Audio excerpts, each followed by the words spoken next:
And welcome to another edition of Cruise Control Motoring, your on-air automotive magazine. We're going to take you on a ride around the auto industry, tell you what's going on, even some motorsports this week. Les Jackson is with me as always. Les, how you doing? Just great, Fred. Just great. Lots going on, as you said. International show. How's that? We'll call it that. Du International, yes.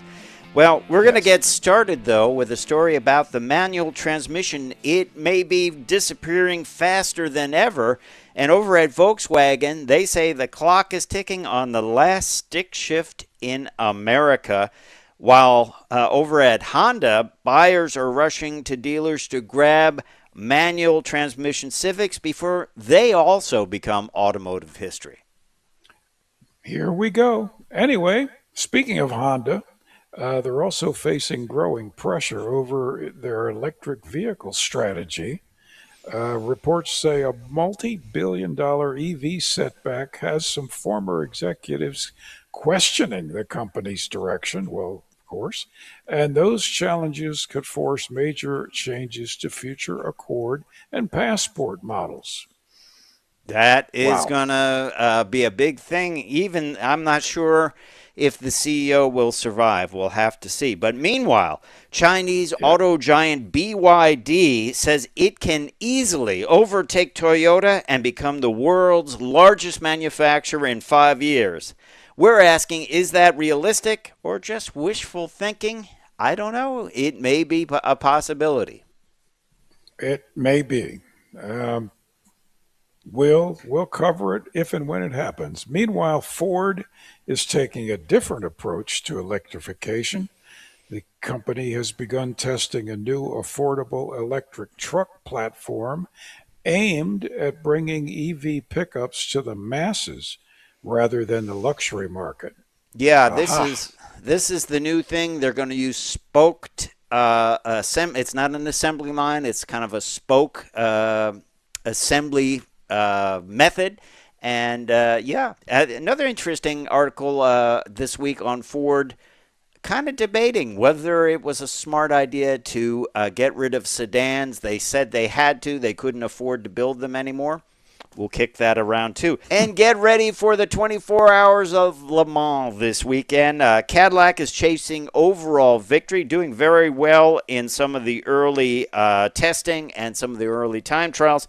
Genesis is making history as the first South Korean manufacturer to compete in the top class. And Aston Martin driving for Britain, as they say, spectacular V12 Valkyrie.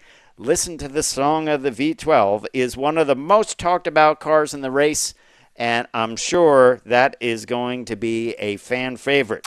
Plus, Audi unveils a stunning new supercar with more than 1,000 horsepower and Formula One technology. It's all coming up, Les Jackson, on Cruise Control Motoring. What do you think? Well, this is good stuff. Well, Fred, we were talking early about manual transmissions kind of going away. VW's last manual transmission has an expiration date, and it's 6 months. So if you want one, you better start looking for one. The 2026 Jetta GLI is now the last Volkswagen sold in America with a manual transmission. Bye-bye. And that's it. After the 26 model year, no more. They'll have 7-speed DSG dual clutch automatics and other things, but they're not going to have a manual. Yeah. Meanwhile, over at Honda, Fred, again, same kind of thing. The Civic Si buyers are literally rushing to buy manuals while because they're not going to make them. Yeah, again, they're when they run out, they've run out, and there won't be any more. So, I'm not surprised because you and I talk about it all the time. We don't know anybody, younger people, that know how to drive a manual. Yeah, it's true. It's become a bit of a lost art. You know, the Civic Yeah, Si is not an inexpensive car. It starts at 32,000. 315 horsepower in a Civic is pretty cool. it's that's pretty cool. It's sort of like their Golf R, I would say, in many Right. ways. Six-speed manuals, but you got to move quickly if you want one of these. And just back to the GLI, that is a nice little vehicle. 2-liter turbo four, 228 horsepower, with the six-speed manual. Fun little car. I think that's significantly less expensive than that Civic Si, but Yeah. I don't know if I mean by another 2 or 3 years, will we see any manual transmissions around? There's some talk that we will see simulated manuals in electric cars. Some manufacturers have talked about that. What do you think? When will this is the last VW model in the U.S. that's gonna get a manual, but when will we see the last manual sold in the U.S.? I I don't think it's going to be very far off, and I think when it does happen, I think it's going to be in a Cadillac. It's Oh, you mean in the V because series? Yeah, that's interesting. the other obvious vehicles, usually smaller, hot hatchbacks, they're ending it. Well, So, what about Mustang? I mean, Mustang kind of oh seems to be yes, the last vehicle yeah, standing. It was the last yeah, pony, but there's a lot more ponies still around. I think there'll always be a manual Mustang. I believe that's what they've said. But really, when it comes down to it, and the numbers start crunching, it really is difficult for them to justify it because it's not just putting it in. They can get a manual well, transmission that's from right. That's easy. manufacturers, ZF or any other manufacturers. It's getting it past EPA That's right. testing.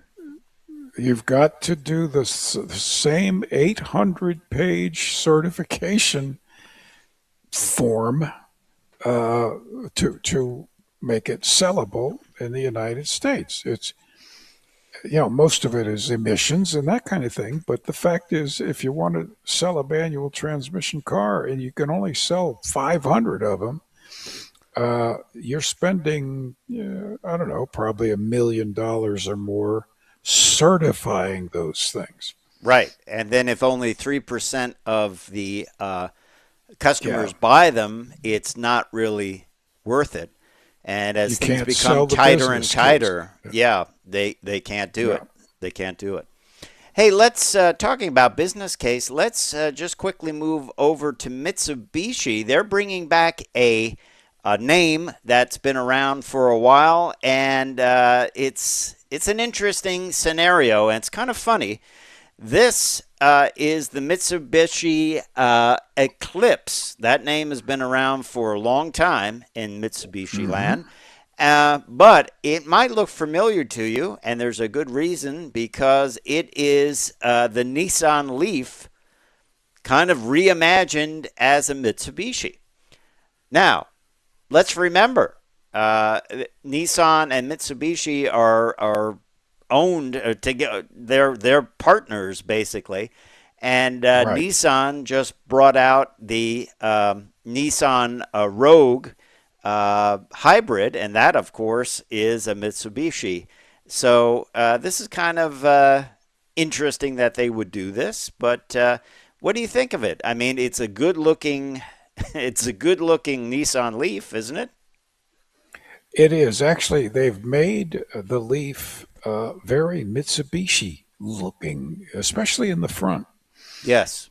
There's a face that Mitsubishi has that's familiar, and they've done a nice job. And it's a good car.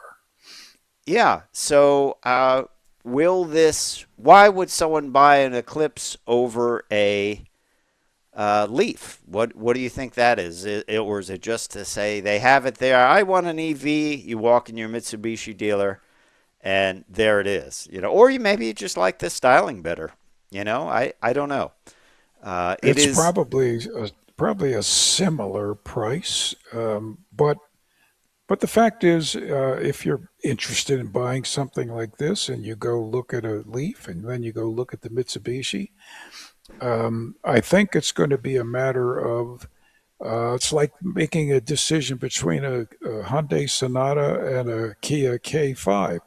The look of the cars is different, and the interiors are different, and you're going to like one or the other. So I think that's the case here. Yeah, yeah. And do you think it harkens back a little bit to GM's brand engineering when the Oldsmobile and the I think Pontiac? so. Yeah, But but let's face it. I mean, Mitsubishi needs product, Nissan needs product, and yep. they're both not doing so hot. So you have to get it out there and get the sheet metal in there. So there you have it, the Mitsubishi Eclipse. That is a nameplate that's been around for a long time. One that's not been around for a long time, Les Jackson, is BYD. That is the Chinese huge company. They're basically building cars that are pretty impressive on the numbers, but very, very cost effective. They sold Right. approximately 4.6 million vehicles in 2025. Now, Hmm. Toyota still sells more than twice that amount globally, but they are talking smack here because they're saying could become, BYD says they could become the largest automaker in the world in 5 years, overtaking Toyota. What do you think about that? Is that just Uh, bluster or is it the real deal? I think uh, I think that it's a serious, very serious plan on BYD's part, but that's assuming they could get into the American market. And I'm not sure about the European market, how much of that they're getting so far. So if they can break into the market, which right now the door is shut here Here in U.S., on yeah. their products, but if they can open that door, then they can probably outsell Toyota Well, and on price, because let's face it, on how many price. people do Sure, you know they don't talk about brand loyalty? Yeah, that's right. at the higher end or at the performance end, sure they might, but they don't. They go in and they look at a car completely as a financial thing, and I need a car to go to A to B, and I need Yep. it to be cheap. And if these things can sell sub 20,000 and have 600 miles of range and have all the features that they want, and the seats may be outgassing some kind of toxic chemical when on a hot day, Of course. but it's cheap. Yeah, But it's cheap. But but it, yeah, and it'll be warranted. It has to be warranted, for quite a while. I can picture the dealership where you have a warranty issue, and they just give you another car. that's It's right, just the disposable car. Well, the tail sure. Just light is not lighting up. The LED must have a problem. No yeah, problem. We'll scrap it and give you another one. yeah. That's right. Go pick out a color and bring it up here, and we'll sign it up. Yeah, we'll Um, transfer the plates. They do have a lot of things going on though. Battery blade technology, heavy vertical integration, in-house right. component production. So smart. Look at what happened to Ford with their aluminum situation for their Oh, F one oh fifty, yes. and thankfully there's some resolution in that, but you control your own destiny. That's the best thing in business, to control your own destiny, not say, hey, Exactly. our plant that builds seat adjusters blew up, so I guess you can't build any cars. The other thing is they're going to have new European manufacturing, major export growth, expansion into Latin America, Australia, and Europe. When you go walk around London, yes, there are high end cars, but there are a lot of Chinese cars already. MG being one of them. Well, MG was just the name was yeah. just sold off to China, or licensed, Well, I guess. this is we're looking at an inevitability at some time. Whether or not there's a political door keeping them here, if they do, and they will, um, if they do get entry here, they still have to certify these cars with that same 800-page federal manual that says you've got to check every box in it Yeah, and they prove also it. have to crash test them too. I mean, they can't just say, "Yeah, good enough." Oh, I that's don't know. right. And it's same thing for Europe. Europe has significant crash testing, so they can't just Oh, say, yeah. it's no big deal. I worry about the components they put in it and hazardous waste and everything else, because you know how that goes. It's sometimes in China they just fill seats with whatever they got handy, or Well, that. China has a history of cutting corners, Yes. uh, slashing corners, uh, but you just can't for this market. And yeah, I honestly can't say when this is going to start, but it's going to start eventually. Yeah, and other auto executives have driven these things and they say they're fine, but it's very interesting to see what will happen. Remember, Chinese manufacturing, if you have a company, you are part of the government. The government has to be part of your Uh, company. Even That's when like right. Ford That's right. goes over there or whatever and builds. I think what will happen, the first thing we'll see happen is US automakers will just abandon manufacturing there Right. because it Right. just won't make Like sense. GM did years ago. Yeah, Yeah. yeah, and Ford still builds some of their big SUVs that are sold here. Buick builds some of their SUVs in China that come here, but I think that might stop. I think that might stop. I don't know because I just think they can't compete that way. But I don't know. What do you think? Let us know in the comments. Yeah. Will we see companies like BYD beat out Toyota? Certainly, in some of the markets they mentioned, I think they could do it. I don't think there's any issue getting into those markets, but you know.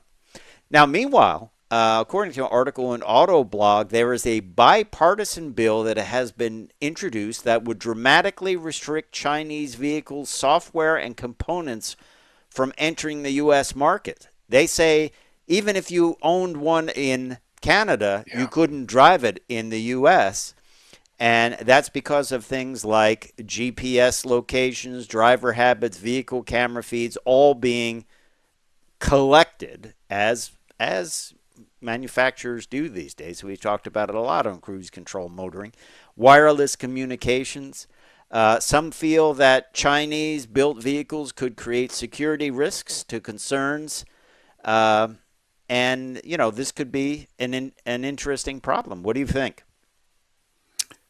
I think I think it's right. I how do we know what's contained in these things? We're spending billions of dollars in the security side, NSA and DIA, Defense Intelligence, and CIA, and all the other IAs Right, to prevent Chinese hacking. right. So, so if the hacking software is in their cars, well, good grief, what do you Yeah, do? yeah. All you need to do is drive around military bases in your car and not even go into them, and you've got a Right, spy right, network. Or what if military people buy Chinese cars and park them on the base? You know what I mean? exactly. And what if the software in their car is taking all the data off your phone while you're sitting in it. It's Yeah. Or uh, collecting other radio frequency, yeah, communications. Who yeah. knows? This is Who knows? scary. Now, of course, we said the big attraction of these vehicles is not only some of the technology, but also the low cost. Well, Ford is taking an interesting approach to making what they call their universal electric truck. It just took a major step forward, according to this article in Car Buzz.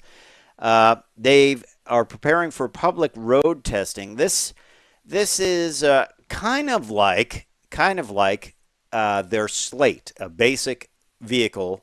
Of course, Slate is that company that is making a very basic vehicle. I think Ford's will be a little bit more, kitted out than Slate's, but they are changing the way they build vehicles. They're doing kind of like a hub and spoke type of assembly line, and this is the first generation of it. The company says electric vehicles are too expensive and heavy batteries increase Mhm. costs. So this is sort of like a Ford moonshot program, basically, to see if they can compete with things like BYD and others.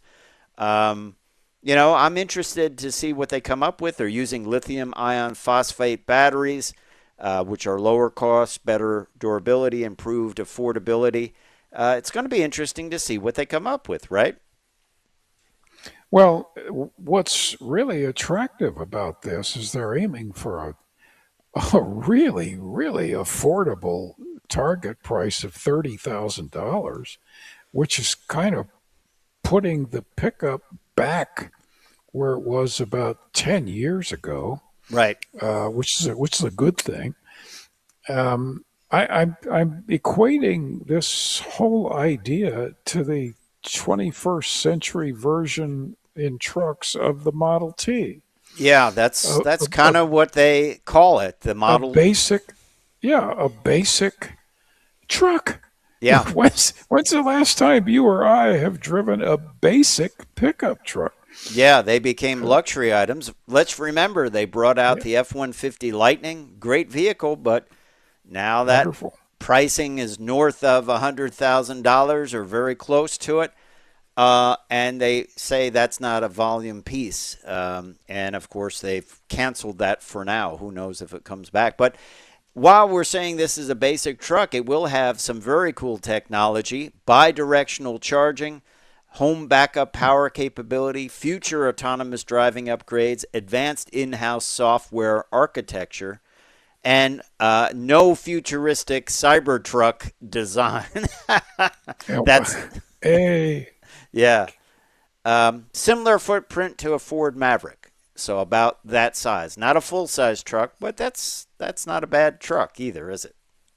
not at all. So no, I think this is really exciting, and I hope they continue. I hope they do well with it. I know the market is crying for something like this, so why not? Yeah, yeah. It is a big deal, and I think I can't wait to drive it and check it out. I think it's going to be quite interesting. So Honda has kind of recorded a loss for the first time, basically, in a very, very long time. It's a $15.7 billion EV mistake, and it has former bosses turning on its CEO, according to an Autoblog article. Um, so it has basically triggered, the strategy has triggered a major internal revolt. Several former Honda executives are reportedly attempting to force the CEO from office, which is a big deal. They blame him for Honda's aggressive EV push and failures in China. Let's face it, I mean, they had the Honda Prologue here, and there was an Acura version. Didn't do well and No, cost them a lot of money. They're accusing the CEO of neglecting the Chinese market, overcommitting to EVs, and losing touch with Honda's engineering culture and focusing on branding initiatives instead of core products. What do you think? I think we're going to be, within a week or two, we'll be introducing the new CEO of Honda and giving you his name. Mr. Mibe can't possibly stay in that position. When you lose that much money, it's just the kiss of death. Yeah, fingers are going to You're point, out. tongues will wail, That's or right. will wag, and Stockholders demand that these people, be tossed out. how It's a how staggering amount of money. this, I mean, EVs, I mean, I would say they have had a difficult birthing process. Yes, Some of it's yes, due to, you know, around the world saying we have to switch to EVs by a certain date, kind of the push, the incentives. It got, they got to just kind of grow organically, and they are. I was at they are a now. get together with some former work colleagues, and a number of people had electric vehicles, and we had a great talk about it. One had a Lucid that he was leasing and he liked, and he was comparing it to, he was a Tesla guy, and he switched over to Lucid and what he thought of them back to back, and it was interesting. And typically, you get the guy that's never driven one says they're slow, and it's like, no, they're not slow. Um, They are so not. yeah, so it's growing, but you can't force it. It has to go organically, and you have to give No. people options for inexpensive versions, medium cost versions, and higher end versions. And so you really have to think about that. And this one person has to tow a large boat, so he said, "Is an EV great for that?" I said, "Maybe not." But if you're not towing it far, it might be okay. I don't know. Uh, so it was an interesting discussion. But Honda kind of really did not play their cards right, and now it's coming back to haunt them. Well, it has come back to haunt them in a very, very expensive way.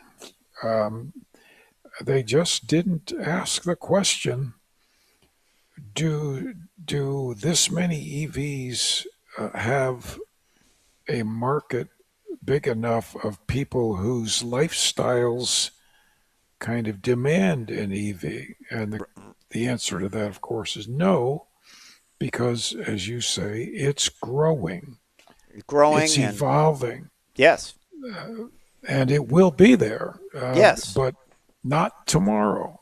yeah. It's not going to be, in my opinion, it's not going to be like, okay, that's it, no more gas vehicles.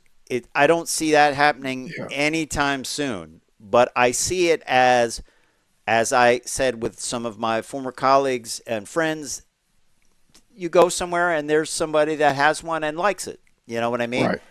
Uh, Yes. and the vehicles, it will change over maybe 10 years or whatever. Now, I mean, electric cars, they're there, they're easy to get. There's a lot of different models. You said how many models are available in the US right now? Well, there at its peak there were 90. Yeah, So I'd say we that's a lot. still have in the 80s, and that's a Yeah. heck of a lot. I mean, it's not a question of choice. Yeah, or boy, I can't find one, or I got to buy a They're Tesla. they're around. Yeah. Yeah, yeah. Um, so what is this causing? How is Honda's EV problem affecting their lineup? Well, they are extending the life cycles of several important gasoline and hybrid vehicles, including the Passport and the Accord, and they're just going to do basically a refresh. On the Accord, it's a Yeah. new front end styling, updated rear design, larger infotainment, more technology, additional hybrid emphasis. Passport, more rugged styling, suspension revisions, additional off road capability, increased ride height for trail sport models. Um, if the vehicle lineup gets old, is that going to hurt them too? I mean, they don't have money to do new designs. No, they don't, and they're making another mistake on this redesign with the larger infotainment screen. That ship has sailed, and people aren't interested. Most buyers aren't interested in that. They want an infotainment screen, but something small. They want controls. So there it is. I mean, I'm sure it's built into the whole plan, and they can't change it now. But they're just going to have to, you know, move along and hope that they can keep enough customers going. They should be able to do that in the short run.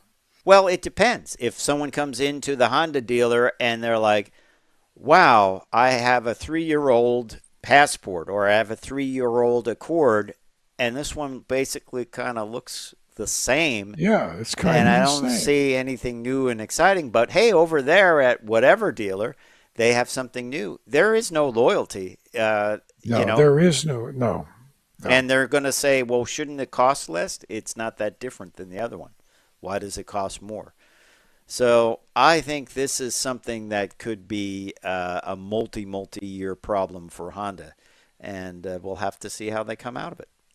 Now, one vehicle that is also interesting, but is certainly not a inexpensive vehicle, comes from the folks over at Audi, and it is their Q7 um, SUV, and it is quite the piece for sure. It arrives with a 2.9 liter twin turbo V6, 429 horsepower, 442 pound feet of torque, 0 to 60 and 4.8 seconds.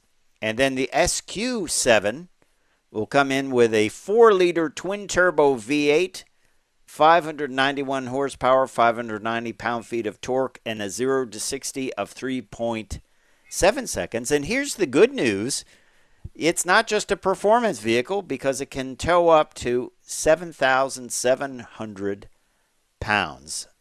So Yeah. pretty cool. Standard 7 passenger seating.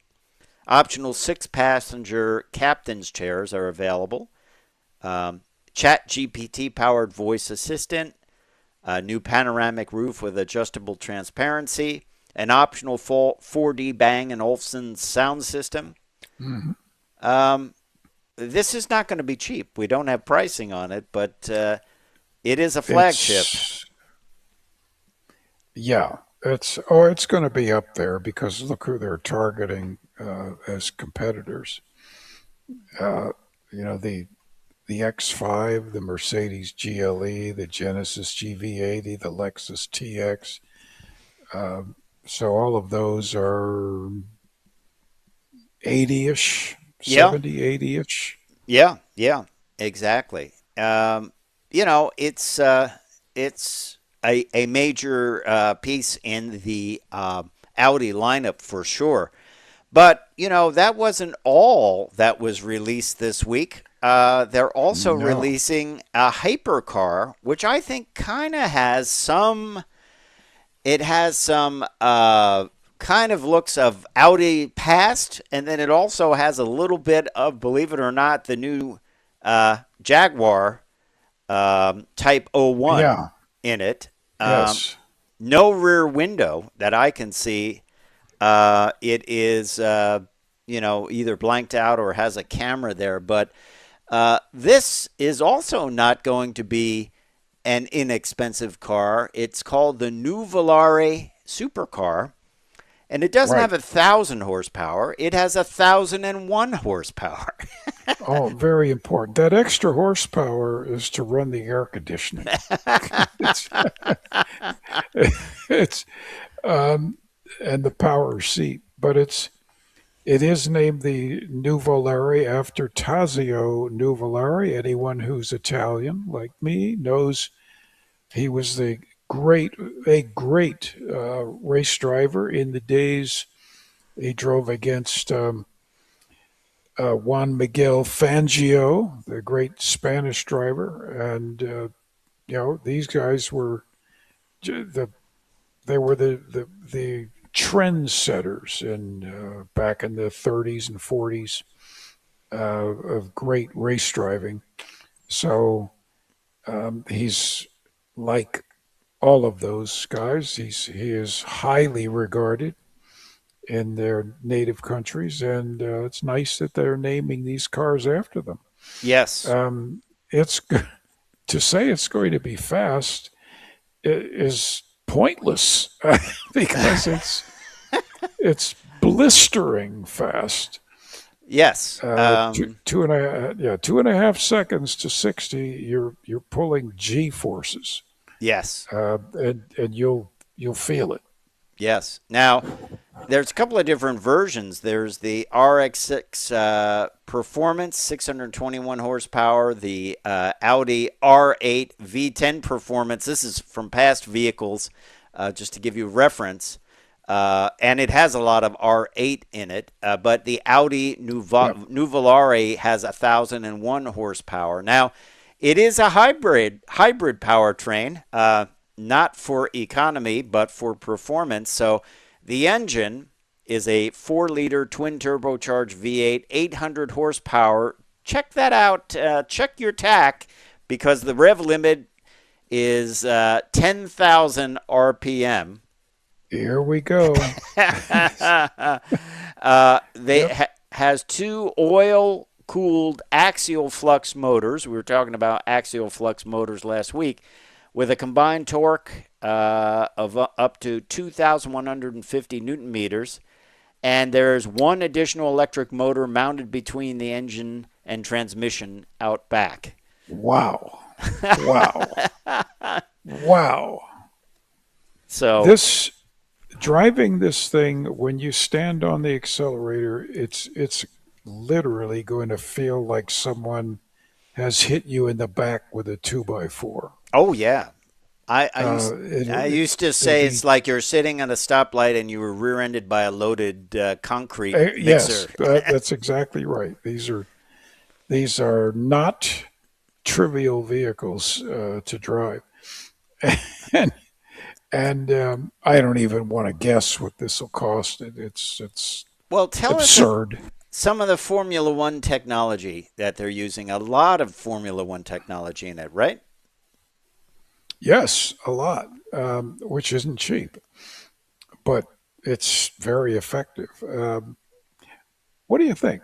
Well, there's active aerodynamics, there's drag reduction system, there's energy recovery systems, there's torque vectoring, carbon fiber construction, brake-by-wire technology, hybrid energy management. And the CTO of Audi said Formula One is a key impulse to bring innovations to the road quickly and with precision. And then, speaking of precision, Quattro Predictive Ride with steering that monitors steering angle, yaw rate, acceleration, available grip, and tire slip in real time. Wow. This is a supercar. Price guess, 500K? More? I'm thinking $1 million. Okay. I think I wouldn't think that would be ridiculous these days. Yeah, because we're up in the Bugatti Veyron, Bugatti Chiron levels. Well, the Chiron is almost 3 million. Yeah, you're probably right. I bet upper 700,000 to a to $1 million. But the fact is, well, they're wonderful engineers at Audi. You just got to give them great credit, and they produce wonderful cars. Yes. And SUVs. So why not? and they are, they are at Le Mans this year. Speaking of Le Mans, we have a lot of information on Le Mans. Coming up this weekend. It's always one of my favorite things to watch on TV. Obviously, you can't watch the whole race, but you don't watch the whole race, do you, Les Jackson? No, I mean, you have to stay up for 24 hours. Sit in the Barco recliner. That's right. I probably, like you, I watched the start, Hmm. and then I watch the end, and I kind of, get just during the 24 hours, I might turn the channel on and watch 10 minutes and What's going see on? who's leading and Yeah, who's track fallen out. conditions. Yeah, yeah. Yeah. Well, let's dig into a little of the history. Le Mans, the race began in 1923, and it was organized by the Automotive Club West. And the goal was not outright speed, but it was proving reliability and efficiency over 24 hours. But when you get a bunch of cars together, speed becomes the thing. That's right. They start racing. It's 8.47 miles, a Right. combination of racetrack and public roads, and it includes the famous Mulsanne Straight. At that time, I don't know whether this is still true, but cars can exceed 210 miles per hour. And then there's a turn at the end of it. Well, there is a turn at the end. It's a sweeper, and the fact is, back in the late '60s, they put chicanes in the middle of the Mulsanne Straight because cars were exceeding, thanks to the GT40, Hmm. cars were exceeding 200, which is really fast. I can attest to that. And Especially when there's a sweeper at the end of that especially when straight. there's a sweeper, and because they're going so fast, and the of course the disc brakes, the pads are still touching. They're not pressing on it. So the rotors are already running red hot, Right, just driving that fast, right. and then you have to lay into the turns, and you're cooking, literally cooking the Cooking the brakes. brakes. And they have to replace the brakes, usually once, sometimes twice during the race.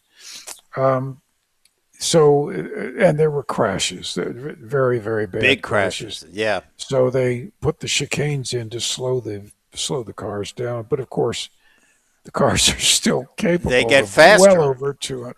That's Yeah. right. Make them faster. Now, Uh, big stories for 2026. Ferrari, can it win four straight? I don't know. We'll have to see about that. we'll And see. then over at Cadillac is looking to take it all. Basically, Yep. they are like, we're not just in it to experiment or something like that. We're in it to win it.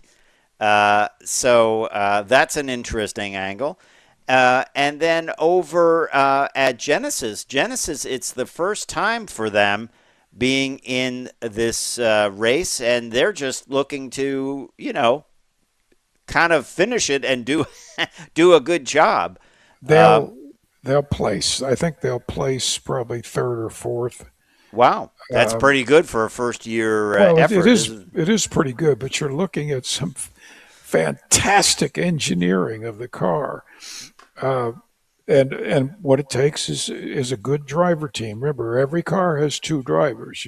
No single driver can drive 24 hours without killing himself.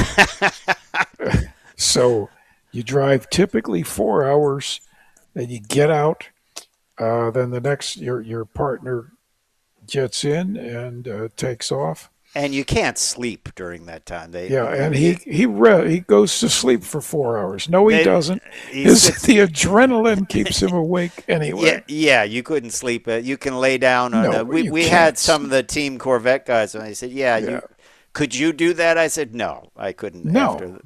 Now here's another interesting story: the Song of the Valkyrie, the V12 Aston Martin, is Yep. coming back. They have a big campaign called Racing for Britain. It's the only road car derived hypercar in the field. It has a naturally aspirated 6.5 liter Cosworth V12. The road version, this is interesting. The road version produces 1,000 horsepower, but the race version is limited by regulations to 680, which Yeah. means Well, That's good. 680. The engine's loafing, right? Oh, it is. It's relatively speaking, it's loafing, and it's also getting better fuel mileage. Yes. Remember, if you're flat out uh, in any car, but especially in a race car, um, you're running full RPM. You're going to empty a full tank in about 30 minutes. Yes. So you do want some economy. And by the way, the gas tanks in these cars are like 50 gallons, 60 gallons, Yeah. a lot of fuel. A lot of fuel, and But look it's at look at all those drivers. yep. They've got four guys to each car. Yeah. That's pretty amazing, right? That's pretty smart. They're going to Yes. be all fresh drivers. Yes, and it's obviously a young person's game to do this, but Yeah. but I can't wait to hear that V12 screaming past. Naturally aspirated engines sometimes sound really, really, really good, don't they? Oh, yeah. Just there is it's the greatest race in the world, Hmm. hands down. And it's Um, a race within a race, because you talk about then that we have Team Corvette, which is bringing four cars to Le Mans, and yeah. these are Z06 GT3 race cars. I think they use something like 80% street parts in these cars, which is crazy when you think about it, but Yep. certainly a selling point if you want a car that basically has been through Le Mans for the most part. They are in the LMGT3 field, and it is the Team Corvette is part of a 7 GM-backed entries in Le Mans. Yeah, it shares the aluminum structure with production Z06 and is based on the Corvette Z06 with a 5.5-liter flat plane crank V8. Roughly 80% of the vehicle is production content shared with the street car. First appearance for Corvette at Le Mans in 1960. And Well, that's right. And they won their class, and four of them competed at Le Mans in 2016, and they did well. But unfortunately for them, that was the 50th anniversary year of Ford winning 1, 2, and 3 at Le Mans. And we all know that Ford did it again in yes. 2016 with the GTs 1, 2, and 3. That's impossible, but they did it. Yeah. Impossible, but done. So if you're wondering where to see the 24 hour of Le Mans, Les will be watching 24 hours. I know that he's going to stay That's up with snacks. that's right. Oh yeah, I But have. I bought an industrial barrel of potato chips. but if you want to dip in and check out what's going on, check it out on Discovery Turbo, which is formerly Motor Trend TV. You can find that on YouTube TV, Hulu, Sling, DirecTV, Philo, and I believe your cable companies. And then if you really are a hardcore fan, you can use the online service of the FIAWEC, which is the official channel. There's a feed to check it out. I believe it's like $20, but you can see full flag-to-flag coverage, multiple onboard cameras, timing and scoring, international race feed, and you don't need to wait for commercials or anything like that. Yes, that's right. So a couple of ways to check that out. Okay, over to CarBuzz. They have an article about research that shows buyers still prefer normal-looking EVs. There Hmm. was a time, and it kind of tracks what happened with hybrids. Remember, everyone, when they came out, well, we had the Yep. Prius, it had to look different, and then hybrids became normal looking. You couldn't really tell unless you looked at the badge on the back, or maybe if they were in the electric mode and you heard their electric signal, their sounder that lets you know that they were hybrid. But research now is saying people want familiar controls, familiar vehicle proportions, familiar styling, to make an easy transition between gasoline vehicles. I wonder where this leads Tesla, because they had the Cybertruck, which certainly was not normal looking. And No, even their regular cars, there are no controls in them. They're just no, they, basically a computer monitor stood on end, well, that's bolted right. to the dash.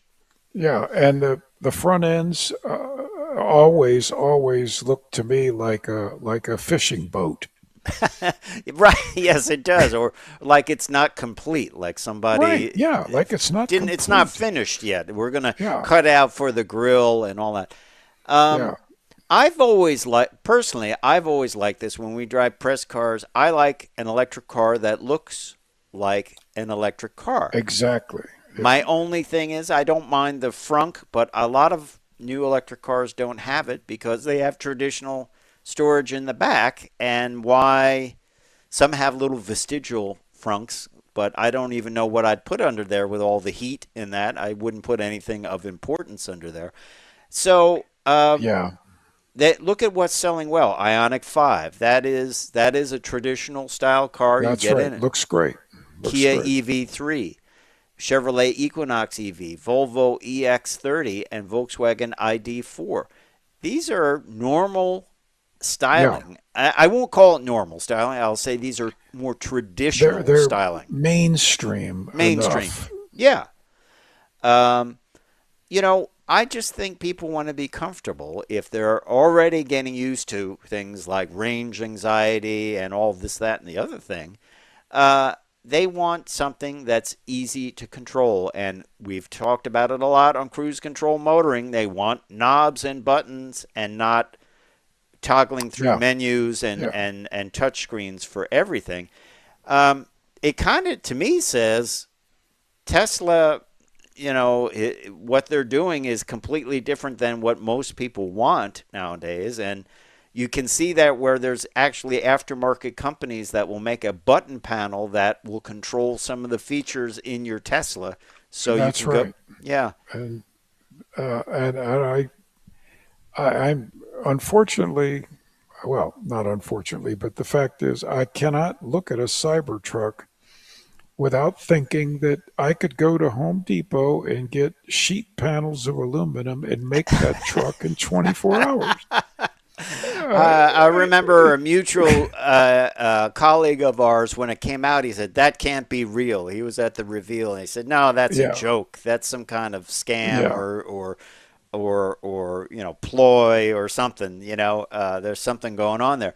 Um, the resale value of those things have gone way, yeah, way down really and tanked. really tanked. So, what do you think? Let's put that out to our audience. What do you think? Do you want a normal or mainstream looking electric vehicle and not something like the Cybertruck? Or do you want to say, hey, man, I've got an electric vehicle? I don't think it's a big deal to have an electric vehicle anymore. So why not? It can be modern, but it can have controls that you're used to, right? Yeah. Um, I think people want something that just doesn't look weird. I mean, it looks okay. It's not suddenly strikingly noticeable. It's different, but not completely different. That's right. Yeah. Well, let's talk about this because this term has come up, especially with electric cars and actually with Tesla again. Um, vegan leather. Vegan leather. Okay, I support people that are vegan. That's great. We love Sure. animals, and Sure. that's fine. But there's another term used. This is from CarBuzz, and the name of the article is "How Vegan Leather is Greenwashing the automotive industry." And greenwashing is, I guess, when you fake being green. Because Right. what is vegan leather? It is polyurethane, polyvinyl chloride, which is PVC, or petroleum-based synthetic Right. materials. It's vinyl. It's It's leatherette. It's not. it's It's not it's anything it is green. very toxic in its production. Yeah. They are animal free, but it's vinyl seats, basically, right? I Yeah, mean, it's vinyl. which is fine, but it's not green. It is chemicals. I mean, Yeah.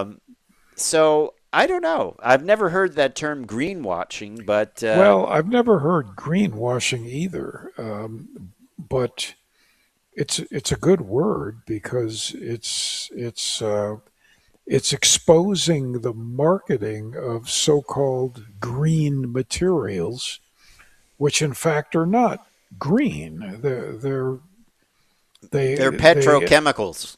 they impact the environment when they're made. So wouldn't a vegan leather look? It wouldn't really be leather, but really cloth seats. If you think about it, that can be made from recycled materials, Oh yeah, and it's probably, I don't know about cloth manufacturing, but I'm going to venture a guess. There's less pollution making cloth than you there is can. making That's vinyl. right. You can have interiors. Vinyl interiors used to in the old days used to be all wool. Hmm. But then they went to cotton and then they went to vinyl, rayon, all those fossil fuel materials. Um, Now, Alcantara is pretty close to environmentally sound, But there's a and lot of they make petrochemicals in that. it is a lot of well, but it's recycled. Okay. But the fact is, they make a simulated leather that really looks like leather. Okay. It's and Pleather? even Is that pleather? Is that what they call it? yeah. But the fact is, um, I have no problem with recycled materials rather than putting them in the landfill. Hmm. But even then, when you recycle them, maybe it's polluting. I understand a vegan person that is vegan and animal lover doesn't want to sit on Sure, leather. I mean, personally, my view has always been that is leather from, animals that were used for that food. people are So eating, right? it harkens back to Native Americans when they would kill a buffalo, they would use every part of it. Exactly. So that there's something for that. But I respect that. But sitting, I mean, and I don't mind vinyl seats either. They wear forever. That's one way to They're look. wonderful. Yeah. Um, so I don't know. I don't know, but it is not necessarily that you're green, and it's kind of like, it's a less expensive thing that they're probably selling for more money. So it's more of a marketing thing. Right, right. So Yeah, I don't like the marketing uses of the words, environmentally sound or free range, which uh, because they're just so stretched from reality. yeah, yeah. But how do you police it? I remember when my dad said this when organic produce started coming in. He said, "How do you Organic. know what they're selling is actually organic and not just like the regular kind, and they're That's just right. putting a sticker on it that says it's organic, uh, and getting more money for it?" I said, "You don't." You don't, and that's It the could whole happen thing. anywhere in the store, in the whoever's making it, Yep, whatever you're producing it. So completely big turn here. We told you earlier about Ford and their new inexpensive pickup truck, but there's a little bit more from Ford this week. CarBuzz article: Was Ford killing sedans the right decision? And, they talked about this, that some of the executives said we had to kill them to make what people want, SUVs. Remember what they killed: Fiesta, Focus, Fusion, Taurus, um, Crown Vic, yeah. and only Mustang survived. And some at Ford have said they'd like to bring it back. They'd like to bring sedans back. And you and I have talked about people most recently discovering hybrid sedans and saying like, "Hey, this is a great thing." But will Ford bring back sedans? There's some talk they'd bring back the Mustang as a four-door, which they could maybe make a gas-powered Mach-E Mustang. What do you think? if there's a market for sedans, Ford will act very quickly and bring them back. Yeah. But until they're as profitable and as and can sell in the numbers that make them really profitable, then they won't, because it's all about money. Well, I And think the quote was they brought back Bronco to win in that yeah, segment, right? And let's face it, they're doing pretty darn good. They're beating Jeep and sales are up. But what they said is we were building sedans just to compete and we weren't winning or exactly, even close to it. We were just building them to exactly. say we have a sedan. So we talked about this before. When someone goes to a Ford dealer and they want to say, I'm buying a Bronco and I want to get a sedan for a family member, um, and they don't have that, they leave. Ford's like, let them leave. Let them leave or let them buy like That's a right. Bronco Sport or something like that. I mean, they even got rid of the Escape, which was a little bit more car-like than crossover, to Yeah, that's right. sell more Bronco Sports, right? So, But they and GM and other manufacturers for a while selling sedans for the cafe corporate average right, fuel economy numbers, they were actually losing yeah, about $400 on the sale of every sedan. Well, that's that's not dumb. good business. That's just dumb. Yeah.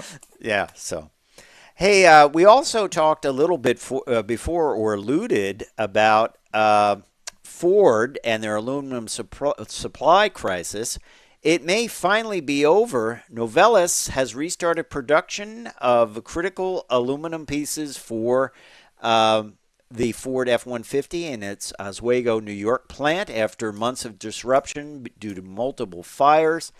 It is an important aluminum supplier to Ford, General Motors, Stellantis, and others.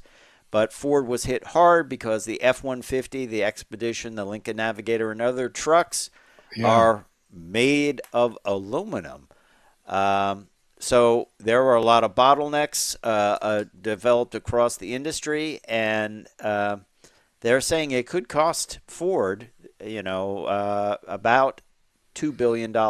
So, but it sounds like they're back in production. I'm sure an aluminum plant is a very interesting place to work. There's a lot of electricity involved in making Oh, aluminum. yes. Yeah, that the thing about aluminum is it takes a tremendous amount of electricity to make it, but very little to reprocess it after it's turned back to junk. Yes. So that's a big advantage. Yeah. Yeah. For sure. For sure. Yeah. Very good. Very good. Let's talk a little bit about some Porsche 911s. This is kind of a fun story. Uh, of course, there's the Toy Story movie coming up, a new one. I don't know, it's Toy Story 25 or something like that, but it's a Yeah, it's popular, something like that. uh, profitable outlet.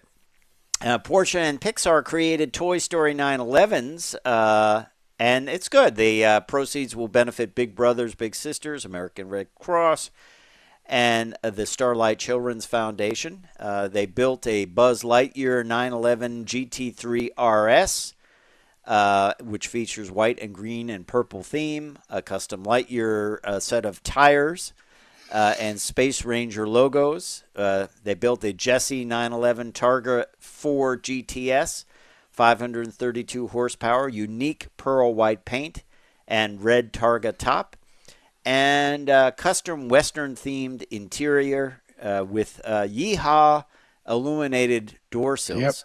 I'm sure you'd want those. And then Woody's 911 Carrera T custom denim inspired paint, which is very interesting.